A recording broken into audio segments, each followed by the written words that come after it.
নমস্কার সবাইকে, শুভ বিজয়া দশমীর প্রীতি ভালোবাসা ও শুভেচ্ছা আর বড়দেরকে আমার প্রণাম। কেমন কাটলো সবার পুজো? দেখতে দেখতে পুজোর 4টা দিন কেটেও গেল, আর এটা হলো বিজয়া দশমীর দিন। এবছর বিজয়া দশমী বৃহস্পতিবার পড়েছে। একদিকে ঘরের লক্ষ্মীর ঘট বসাতে হবে, আর একদিকে যাত্রার ঘট বসাতে হবে। আমি আমার মতো করে যতটুকু পেরেছি নিয়ম করেছি।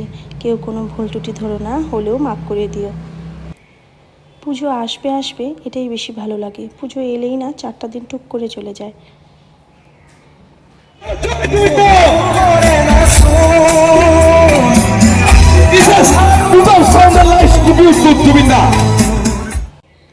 শুনলেই তো আমাদের জুবিনদার গান দিয়ে মাকে নিয়ে যাওয়া হচ্ছে।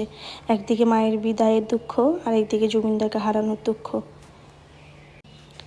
মায়ের কাছে তবুও বলবো, মা তুমিও ভালো থেকো, সবাইকে ভালো রাখো। সামনের বছর সবাইকে নিয়ে ভালোভাবে আমাদের এখানে আবার এসো।